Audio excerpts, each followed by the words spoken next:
大家好，有些检查不做反倒平安，盲目去做反而会危及生命。去年有一位73岁的大爷，平时身体十分硬朗，每天都坚持去公园散步锻炼。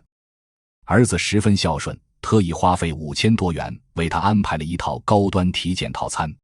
大爷走进医院时还面带笑容和我打招呼，可仅仅3天之后，他就浑身插满医疗管道，躺在了重症监护室里。最让我彻夜难眠的，从来不是那些身患重病的患者，而是原本身体健康，却因为过度体检导致身体受损的老人。今天我要讲的这5项检查，很多医生年过70之后，绝对不会主动去做，却从来没有人公开把这件事讲明白。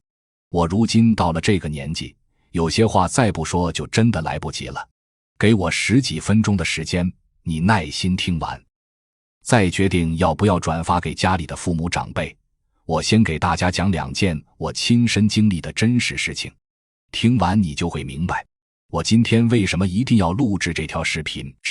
去年春天，我的门诊来了一位老爷子，今年72岁，是退休的技术人员，身体状态比很多60岁的人还要好，每天早上都会骑自行车去公园和朋友下棋。一起下棋的老伙伴都夸他，说他这身体再活20年都没问题。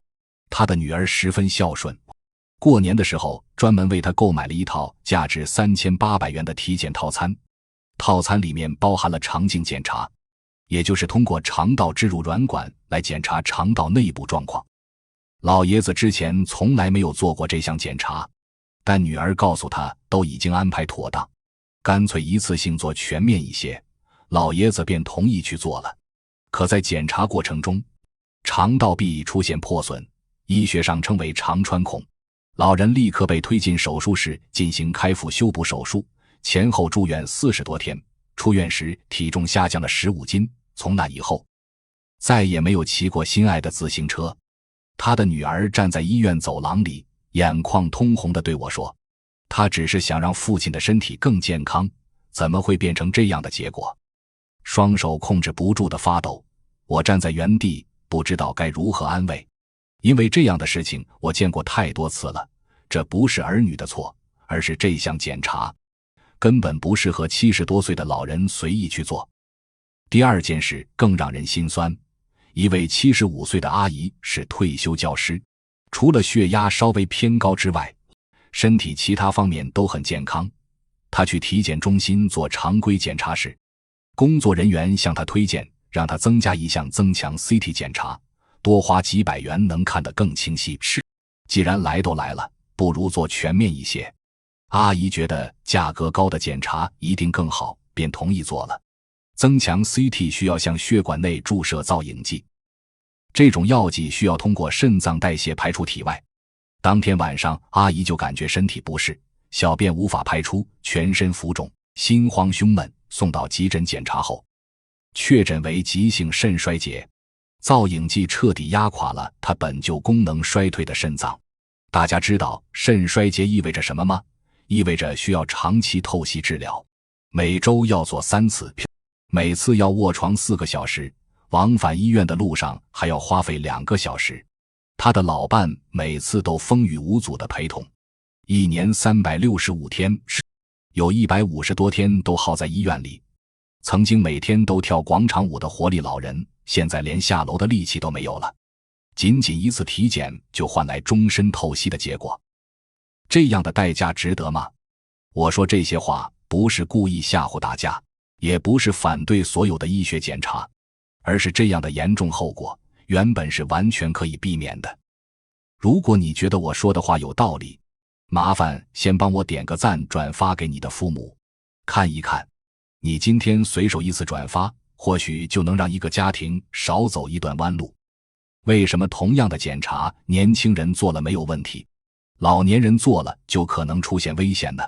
大家可以想一想，一辆行驶了70年的老车，发动机严重磨损，刹车系统失灵，各个零件都已经老化，你非要让它在高速上快速行驶，不出问题才是怪事。人的身体也是同样的道理，年过70之后，血管变得脆弱，肠道壁变薄，肾脏的过滤功能可能只剩下不到一半，心脏的储备能力也大幅下降。年轻人做肠镜前饮用大量泻药清理肠道，不会有明显不适，可老年人饮用同样的量，可能会直接导致脱水，被送进急诊。老祖宗常说过犹不及，体检也是一样，适度检查是对身体的保护，过度检查就变成了伤害。还有一个不太好听，但必须面对的现实，有些癌症的发展速度十分缓慢，75岁检查出微小病灶，可能要10年以上才会发展成严重问题。为了这个微小病灶去做手术、做化疗，老年人的身体根本承受不住。说一句实在话，很多时候过度治疗带来的身体损伤，比疾病本身还要严重。我有一位老同事，今年76岁，一辈子从事心血管内科工作，现在每年只做血常规、肝功能和肾功能检查，其他项目一律不做。他端着茶杯对我说，我们做了一辈子医生，该见的病例都见过了，有些检查说白了就是花钱找罪受。他虽然是笑着说的，但我知道他是认真的，因为我自己也是这样做的。道理都讲清楚了，下面我一项一项说明。这5项检查到底是什么？为什么不建议老年人做？以及不做这些检查，该用什么安全的方式替代？第一项是肠镜检查。前面提到的72岁老爷子就是做这项检查出了问题。这项检查对于年轻人来说确实有意义，可年过70，尤其是75岁以上，风险会大幅上升。首先说检查准备，做肠镜前要饮用大量泻药，把肠道彻底清理干净，年轻人多跑几次厕所就可以了。可老年人连续腹泻，会出现大量脱水、电解质紊乱的情况。本身有心脏病的老人，喝完大量液体后，心脏会直接承受不住。我见过很多老人，仅仅在准备阶段就被送进了急诊。再说检查本身，老年人肠道壁薄得像一层纸，软管在肠道内转弯时，稍微用力就可能造成破损。70岁以上，老人做肠镜发生穿孔的风险是年轻人的5倍之多。这不是我编造的，美国预防医学工作组明确提出，75岁以上不建议再做常规肠镜筛查。而且大家可以想一想，大肠息肉发展成癌症，至少需要8到10年的时间，75岁发现息肉，即便不做处理，大概率也不会在有生之年影响健康。可现在的体检中心，不管老人是60岁还是80岁，套餐里都强制包含肠镜，原因很简单，就是这项检查收费高，能提高利润。替代方案非常简单，做大便隐血检测，在药店花几十元买检测试纸，在家就可以自行检测。如果查出隐血，再找医生商量下一步方案，先筛查再检查才是聪明的做法。第二项是增强 CT， 比肠镜的危害更隐蔽，因为它损伤的是看不见的肾脏器官。普通 CT 检查没有问题，问题出在增强这2个字上。做增强 CT 需要向血管内注射造影剂，这种药剂需要依靠肾脏代谢排出。70岁以后的肾脏外表看起来没有异常，可实际过滤功能已经下降了4-5成，向体内注入造影剂，肾脏无法及时处理，就可能引发急性肾损伤，严重的会直接导致肾衰竭，再也无法恢复。这些年我亲手处理的病例中，因为体检做增强 CT 导致肾脏受损的不下几十例。有些人之前肾功能只是轻微异常，没有任何感觉，做完增强 CT 注射造影剂后直接进入透析室，一辈子都要依靠机器维持生命。仅仅因为体检中心一句多花几百元看得更清楚，就付出了终身的代价。更可怕的是造影剂过敏，有些人之前根本不知道自己会过敏，药剂注入体内后，轻微的会出现皮疹，严重的会发生过敏性休克，几分钟内就会危及生命，这种过敏风险事先没有办法100%预测。替代方案非常成熟，选择普通 CT 超声检查或者核磁共振。现在的超声检查技术已经十分先进，很多病症都能看得清晰准确。如果只是普通健康体检，完全没有必要做增强 CT。第3项检查可能会出乎大家的意料。我先讲一件真实发生的事。我同事所在的科室去年接诊了一位73岁的大爷来医院做体检，其中有一项运动平板心电图检查，就是让受检者在跑步机上行走或跑步，同时监测心电图，查看心脏在高强度运动下是否存在异常。大爷站上跑步机后，速度越来越快，跑着跑着突然倒地，出现心脏骤停。幸亏当时在医院，旁边有除颤仪器，及时抢救才挽回生命。大爷苏醒后，第一句话就是问：我怎么在这里？他根本不知道自己刚才差点失去生命。为了检查心脏是否健康，差点把心脏检查出问题。这样的检查真的有必要吗？大家想一想，平时散步都会气喘的老人，突然让他在跑步机上快速运动，把心率逼到上限，脆弱的心脏怎么可能承受得住？这项检查还有一个更大的问题，老年人做这项检查的假阳性概率非常高，明明心脏没有问题，检查结果却显示异常。随后医生就会安排冠脉造影、穿刺插管等一系列检查。本来身体健康的老人被越查问题越多，越查心里越慌，一套检查下来，人都被吓出病来。想要检查心脏有更安全的方法，做心脏超声检查。躺在床上涂抹专用耦合剂，几分钟就能完成检查，心脏状况看得清清楚楚，完全不用拿生命冒险。接下来要说的是今天最重要也是最坑人的一项检查，因为它的收费最高。第4项是全身 PT 减 CT 检查，这项检查号称一次扫描就能排查全身癌症，收费在7000元到1万多元。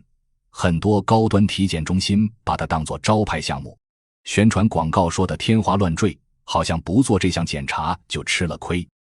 可我跟大家说一句实在话，对于70岁以上的老人来说，这项检查基本上就是花钱找罪受。为什么这么说呢？因为它的灵敏度太高了，哪怕是轻微炎症、陈旧性结节、几毫米的微小组织，它都会标记为疑似病灶。大家想一想，人上了年纪，谁身上没有几个不痛不痒的小问题？PET 检 CT 一扫描，全部变成可疑问题。随后老人就会陷入恐慌，赶紧做穿刺、活检、复查 CT， 一通折腾花费数万元。最后医生告知是良性病变，没有问题，钱花了，罪受了，人也被吓得不轻。我见过一位76岁的大爷 ，PET 检 CT， 检查出肺部有小结节，做穿刺时针头刺入胸腔，导致气胸，也就是肺部漏气。随后插管引流，住院折腾了1个星期，最后结果是良性。他的老伴在病房陪护了7天，瘦了好几斤，老两口出院时对我说，这辈子再也不会做这项检查了。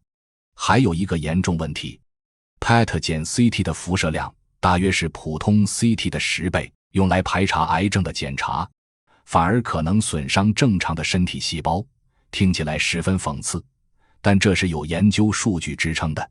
咱们老百姓的钱来之不易，省下这1万元，带着老伴出门走走，吃一顿美食，看看风景，比做 PET 检 CT 更养生。替代方案就是普通 CT 加超声检查，对于日常体检来说完全够用，真的足够了。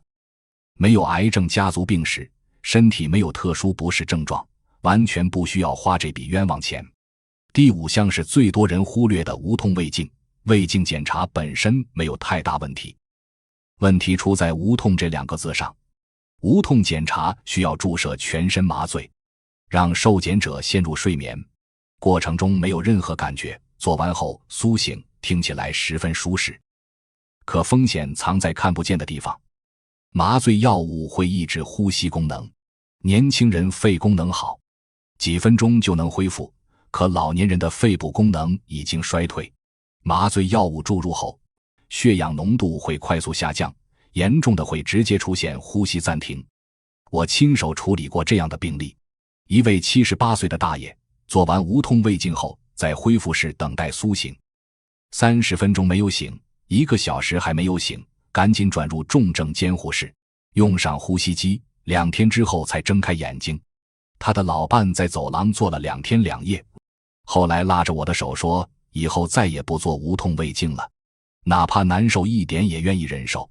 麻醉药物还有一个问题，会导致血压突然下降。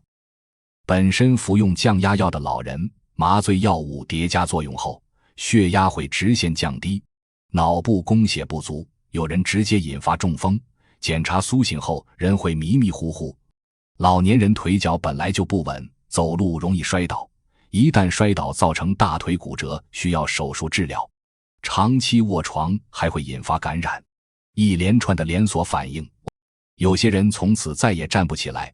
普通胃镜确实会有一点不适感，但现在的检查管道比10年前细很多，5分钟就能完成检查，稍微忍耐一下就好。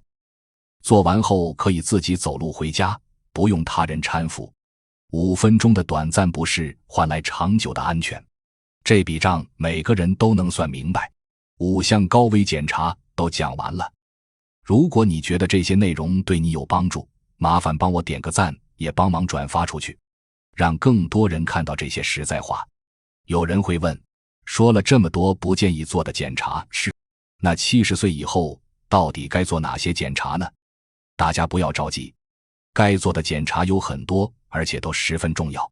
我有一位82岁的老病人，身体状态特别好，我问他是怎么保养的，他告诉我他只做3件事：每年抽血检查，每天测量血压，每天散步半小时，其他检查一概不做。大家看，活得明白的人都懂得做精简有效的检查。我给大家推荐6项检查，全部安全、便宜、真正有用。第一项是抽血检查，检测血糖、血脂、肝功能、肾功能，在社区医院就能做，抽取少量血液，几分钟就能完成，半年到1年检查1次即可。第二项是血压检查，购买一台电子血压计，药店几十元就能买到，每天早上测量1次，自己掌握血压状况，心里更踏实。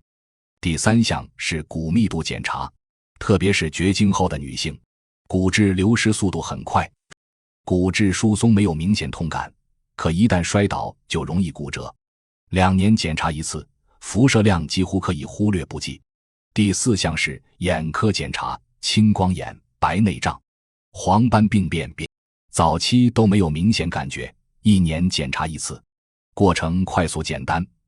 第5项是大便隐血检测，前面说过是替代肠镜的好方法，药店购买试纸，在家就能自行检测。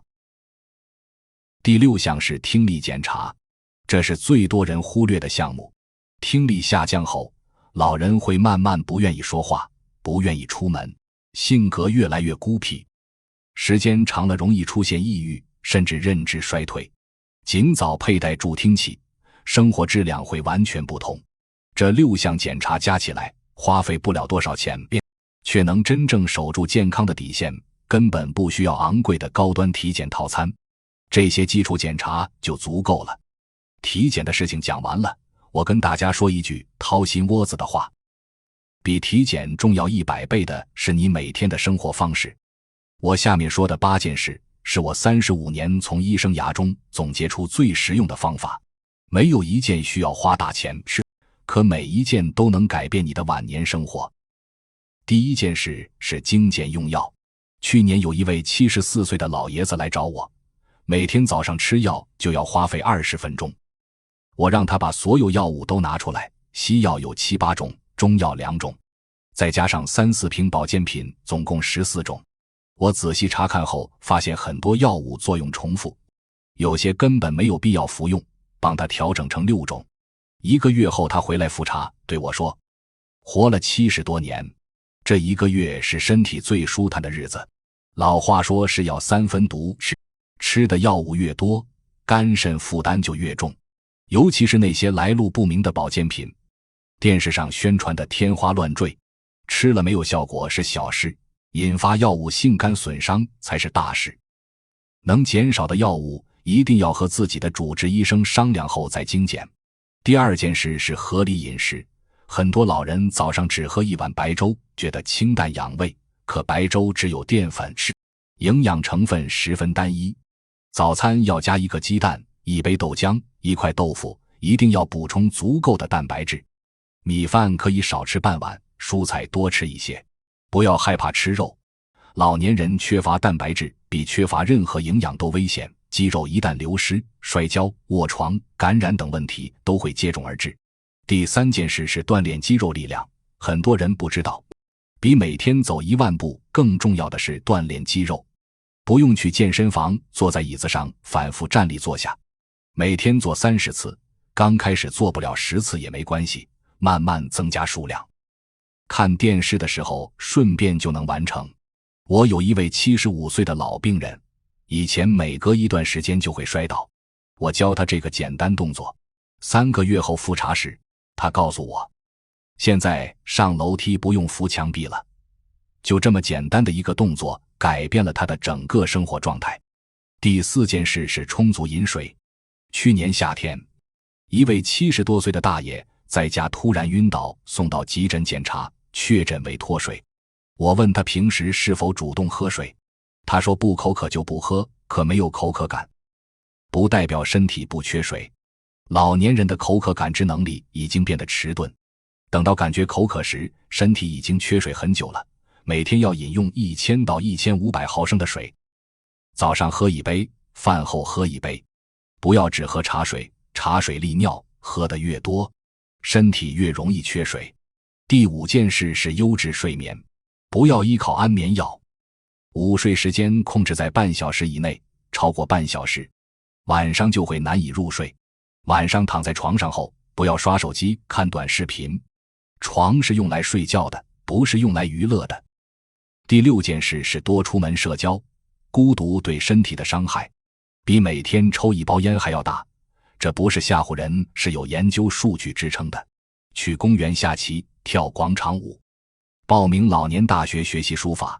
人是群居动物，不能长期一个人闷在家里，长期独处，身体会慢慢失去活力。第7件事是预防摔倒。70岁以后，一次摔倒可能就是健康的分水岭。卫生间要安装扶手，地面铺设防滑垫。晚上起夜时，先在床边坐半分钟再站立，不要穿拖鞋。选择合脚的鞋子，一次骨折可能就再也站不起来了。第8件事是定期复诊，每3到6个月去看一次自己的主治医生，不是去做一大堆检查，而是找了解你身体状况的医生，说一说最近身体的变化。去医院之前，把想问的问题写在本子上，不要到了医生面前又忘记要说什么。医生是你一辈子的健康搭档，不要等到出了问题才想起联系。这8件事没有一件需要花大钱，可加起来的效果比任何高端体检套餐都管用。最后我有几句叮嘱的话，说完就结束今天的分享。朋友圈里那些一个动作治愈百病和某种水抗癌的说法全都是骗人的。保健品不要随意购买，花钱是小事，吃坏身体才是真的冤枉。小区里别人做什么检查，不要盲目跟风，别人的身体状况和你不同，每个人的身体都有特殊性，检查报告上的指标稍微有偏差，不要过度紧张。人上了年纪，不可能所有指标都和年轻人一样，稍微偏高或偏低都是正常现象，拿去给医生看就可以。儿女购买的体检套餐，孝心要收下，但检查项目要挑着做，真正的孝顺不是花钱买昂贵的体检卡，而是常回家看看，陪父母吃一顿饭，聊一聊家常，这比任何体检都更养生。说到这里，我想给大家讲最后一个故事。我的母亲今年91岁了，这辈子从来没有做过一次全面体检。每年我只帮她抽1次血，查看基本指标，每天测量血压，早上吃一个鸡蛋，喝一杯豆浆，下午去小区公园散步半小时，晚上看一会儿电视，9点准时关灯睡觉。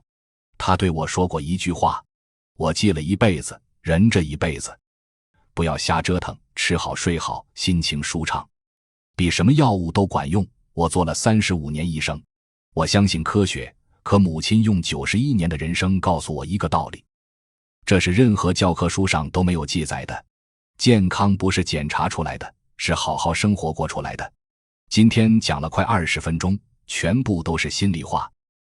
我所说的都是临床经验，不能代替专业的医疗诊断。每个人的身体状况不同，具体检查和治疗方案一定要咨询自己的主治医生。但如果你觉得今天这些话有一点道理，就帮我转发出去，发给你的父母，发给身边年纪大的朋友。你今天动一动手指，或许就能让一个家庭少走一段弯路。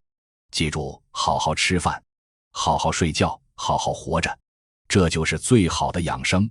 咱们下次再聊。